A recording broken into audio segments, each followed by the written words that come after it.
pour ce nouveau numéro de l'Actu Comics, votre émission qui revient plusieurs fois par semaine pour vous parler des dernières Actus Comics provenant des États-Unis, de France et d'ailleurs.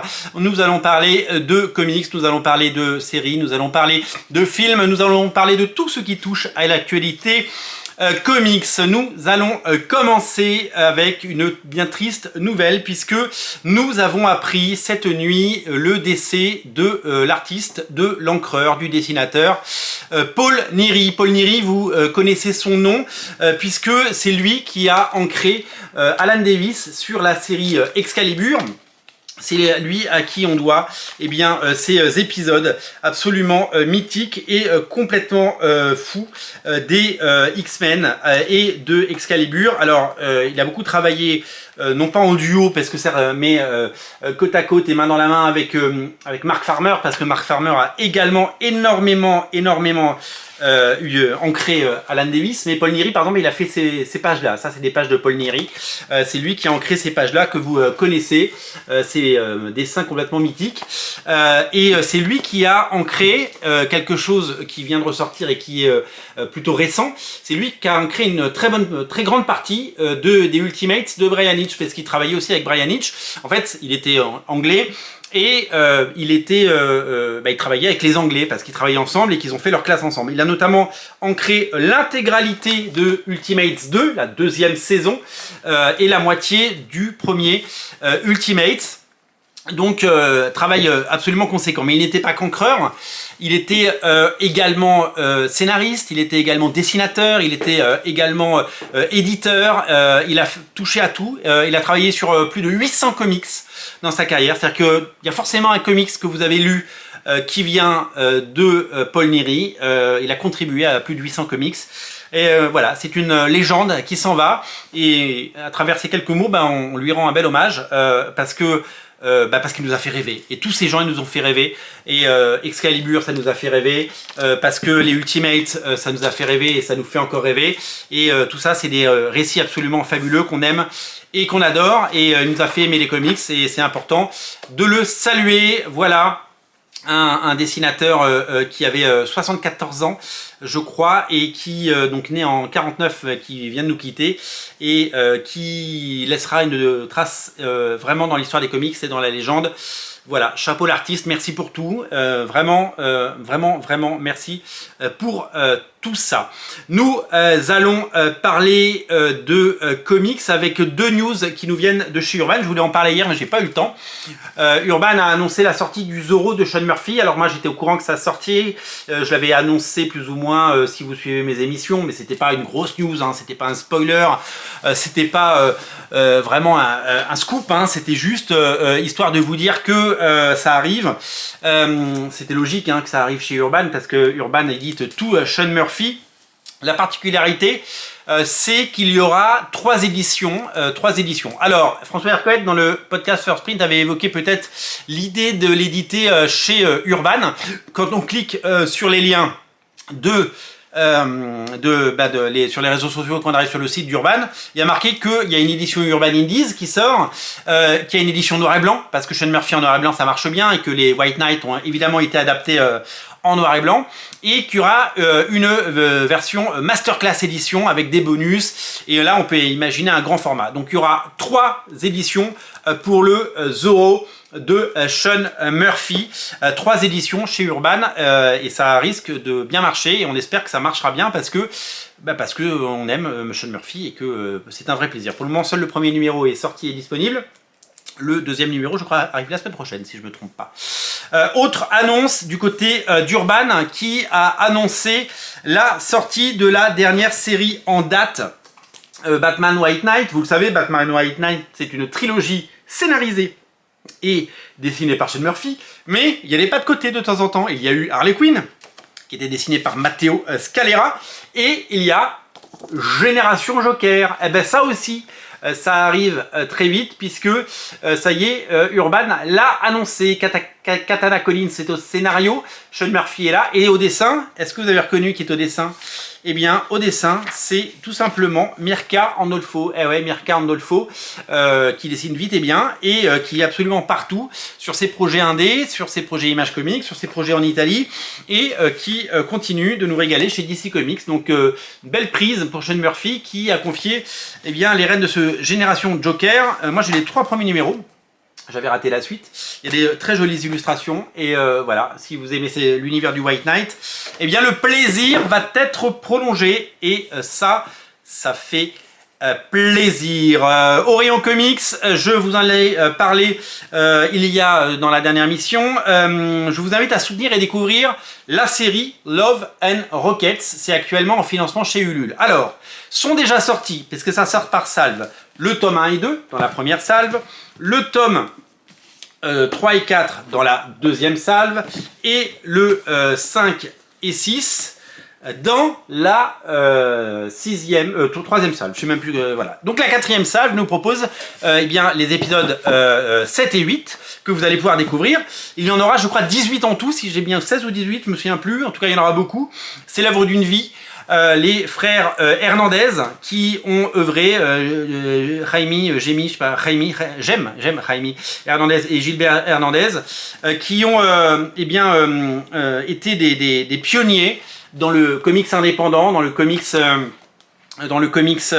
underground, et qui ont réalisé ce tour de force sur des dizaines d'années, de réaliser un nombre incalculable d'épisodes de la série Love and Rockets.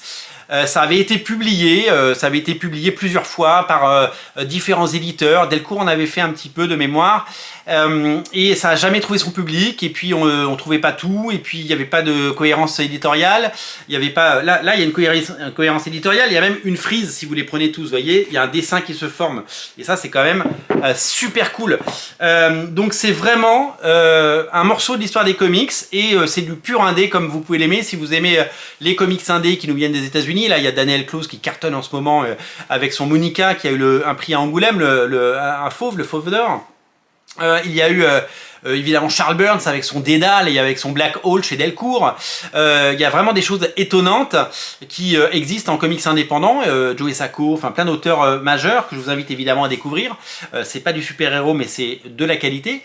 Et ben, quand on regarde tous ces comics et tous ces titres, on se dit mais c'est vraiment un vrai morceau de l'histoire des comics, hein, clairement, et ça fait vraiment partie des choses qu'il faut avoir lues. Donc bravo à Comics Initiative de l'éditer, surtout que ça nous ramène à la réalité du marché. Pourquoi cette série n'a pas fonctionné? Non pas parce qu'elle est mauvaise, au contraire, elle n'a pas marché parce que c'est compliqué d'exister en librairie. Donc il y a eu des essais de petits éditeurs de Delcourt, il y a eu des choses qui ont existé, mais il n'y a jamais eu de suivi et de cohérence. Et quand on entend la plupart du temps des gens dire mais pourquoi Panini ressort pas tel bouquin, pourquoi il n'y a pas de retirage de tel ou tel bouquin, etc.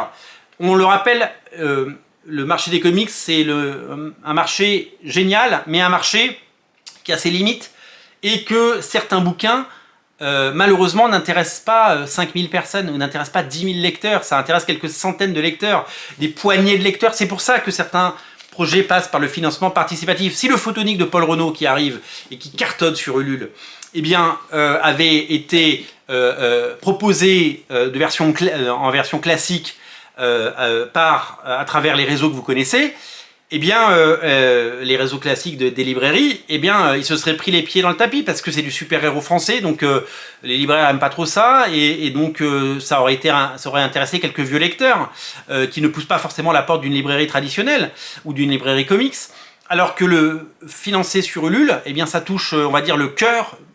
À la fin, ça va terminer avec 1000 lecteurs, c'est ça. Il y aura 1000 personnes qui vont souscrire, on l'espère, 800, 1000, enfin, on va voir combien ça termine. Mais voilà, c'est entre guillemets le maximum de personnes que ce bouquin peut toucher. Eh bien, on le voit avec les précommandes de Love and Rocket sur les 3 premières campagnes. Eh bien, ça touche quelques centaines de personnes, et c'est génial parce que du coup, ça existe, et que les fans, eh bien, soutiennent directement auprès d'un éditeur passionné et qui fait un travail formidable, soutiennent cette initiative et soutiennent ce projet. Et je trouve ça vraiment formidable. J'ai commencé à enlever le macaron. mais j'ai pas fini. Il s'enlève, hein, mais c'est juste que j'ai pas fini, je me rends compte. Donc voilà, donc Love and Rocket, c'est à soutenir et à découvrir. Vraiment, je vous mets un lien en descriptif de la vidéo parce que faut vraiment le découvrir, quoi. C'est vraiment super chouette. Donc j'avais à cœur de vous présenter ce titre et il faut que je continue de le lire parce que j'ai commencé et surtout pour pouvoir vous en parler plus en profondeur parce que c'est génial et étonnant, quoi. Tous les gens qui l'ont lu vous diront que c'est génial. Qu'est-ce que je peux vous dire d'autre dans ces actus? Au niveau des actus ciné, Box Office Pro, le site qui chaque semaine prédit le box-office des films à venir, annonce un accident industriel pour Madame Web. Seulement 14 millions de dollars pour le premier week-end, 18 millions sur les 6 jours parce qu'il y a encore un jour férié aux États-Unis. C'est mal barré. C'est mal barré. On n'est pas du tout sur les scores de Venom. On est encore moins. C'est plus bas que Miss Marvel. C'est plus bas que Morbius. Moi, j'avais envie d'aller voir ce film. J'avais envie d'aller voir ce film. Et d'emmener mes enfants. Ce week-end, j'ai dit on va au cinéma. On a regardé le programme, il n'y a pas grand-chose. Hein. J'ai pas envie de les emmener voir Cocorico aux Maisons de Retraite 2. Et puis, pour la zone d'intérêt, ils sont un peu jeunes. Donc du coup, je me suis dit, qu'est-ce qu'on va voir? J'ai dit, on n'a qu'à aller voir Madame Web, hein. C'est du super-héros, ça va leur plaire. Putain, le film, il se fait déboîter par tout le monde, là, depuis 2 jours. Il se fait déglinguer. Alors, il faut se faire son propre avis, mais il se fait vraiment déglinguer, quoi. Tout le monde, il tire à boulet rouge. Il est à 18% sur Rotten Tomatoes. On en pense ce qu'on veut de Rotten Tomatoes, mais il est à 18%. Voilà. Ça sent l'accident artistique et industriel. Donc, je ne sais pas si je vais aller le voir. Il va falloir que je trouve une autre activité samedi pour mes enfants. Mais ça sent pas bon. Ça sent pas bon du tout. Le buzz est mauvais. Les retours sont mauvais. Et tout le monde tire à boulet rouge sur le film. Bon, c'est pas la première fois qu'on tire sur un film, mais visiblement, ça sent pas bon du tout. Au niveau des écrans, eh bien, sachez-le, la bande-annonce de la nouvelle saison X-Men 97, qui est la suite de la série X-Men des années 90, qui reprenait tous les meilleurs scénarios de Chris Claremont et toutes les meilleures histoires depuis John Byrne jusqu'à Jim Lee, et avec les designs de Jim Lee. Eh bien, cette série qui a baigné l'enfance de beaucoup et qui, pour certains, est la meilleure adaptation des X-Men jamais faite et qui montre que, ça y est, les X-Men reviennent pas à pas dans l'univers et sur nos écrans. Eh bien, la bande-annonce est disponible, je l'ai vue, j'ai adoré la découvrir. Et ce qu'il faut savoir, c'est que ça arrive le 20 mars sur Disney+. Donc dans un peu plus d'1 mois, vous aurez les nouveaux épisodes et j'ai hâte de les découvrir parce que ça y est la suite directe. Ils ont un peu changé le style de dessin, il y a plein de choses étonnantes dans la bande-annonce, je vous laisse la découvrir, c'est plutôt agréable, quoi. C'est plutôt pas mal et je souhaite vraiment que ça cartonne. Voilà, c'est tout pour aujourd'hui. Un hommage, une pensée ce soir quand vous lirez les Ultimates à Paul Neary qui nous a quittés et puis on se retrouve très bientôt pour une nouvelle émission. Moi je vous dis salut.